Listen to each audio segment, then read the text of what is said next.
Halo, di video kali ini saya akan review ke kalian Gcam HyperCam Ryzen di Redmi 9.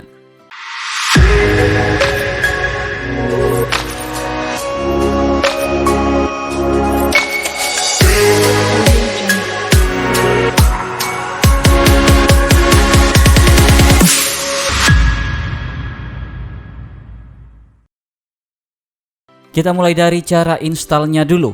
Nanti kalian tinggal download filenya. Ada dua file yang wajib kalian download, HyperCam Ryzen dan juga config untuk Redmi 9. Kalau semuanya udah siap, seperti biasa kalian masuk ke file manager dan cari file yang tadi udah kalian download. Pertama kita install Gcam-nya dulu.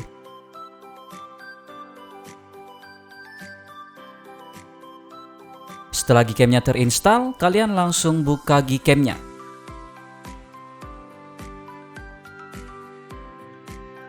Langkah selanjutnya kita bakal install config-nya. Kalian masuk ke setting, advanced setting, dan tab save setting. Setelah seperti ini kalian tap lagi save. Kalau udah, kalian close Gcam-nya dan masuk lagi di file manager dan cari file config yang tadi udah kalian download juga. Kalian copy atau pindahkan config-nya ini ke folder configs yang ada di dalam folder Gcam.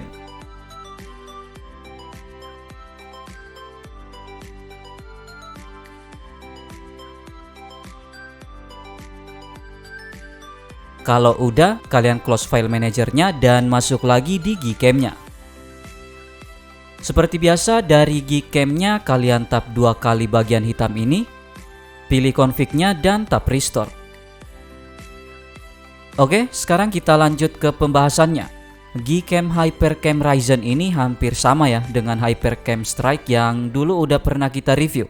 Base Gcam-nya versi 6.1. Untuk UI-nya khas dengan Gcam base 6.1 lainnya. Di bagian atas ada quick setting seperti timer, HDR, auto white balance, dan flash.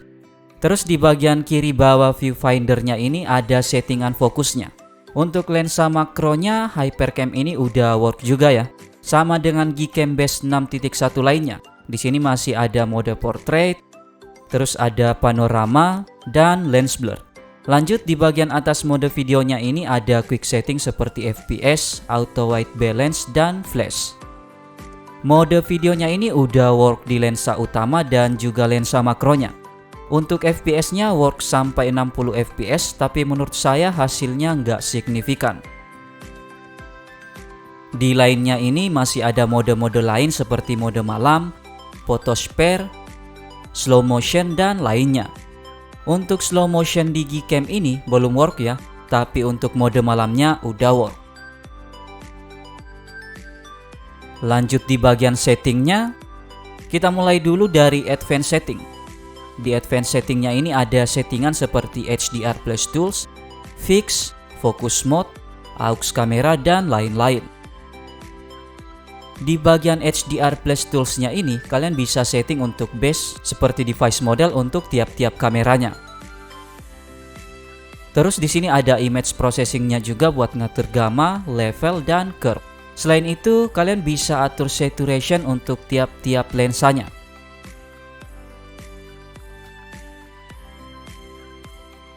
Lanjut ada HDR plus parametersnya juga yang bisa kalian set sampai 36. Terus ada auto exposure correction juga, correction night sight, exposure compensation, dan masih banyak lagi.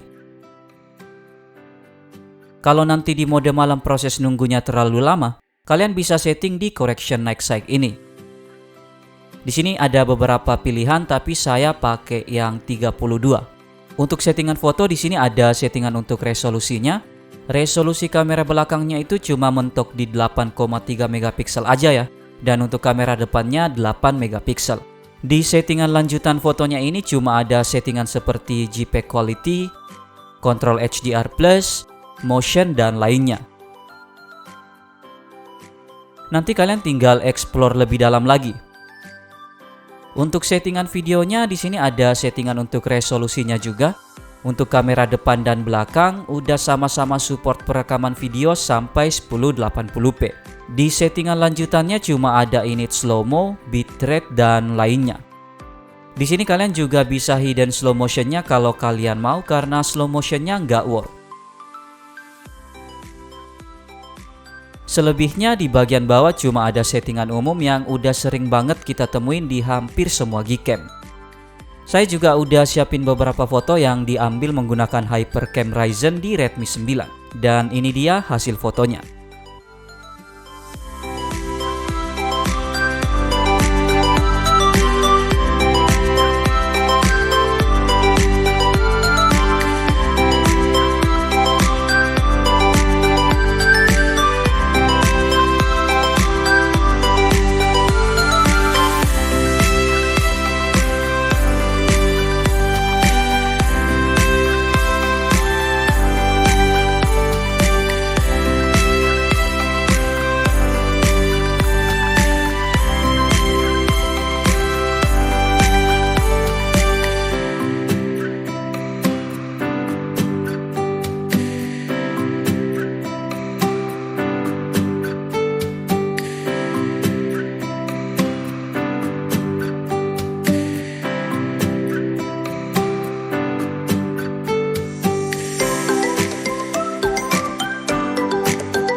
Secara overall, HyperCam Ryzen ini salah satu yang recommended ya di Redmi 9.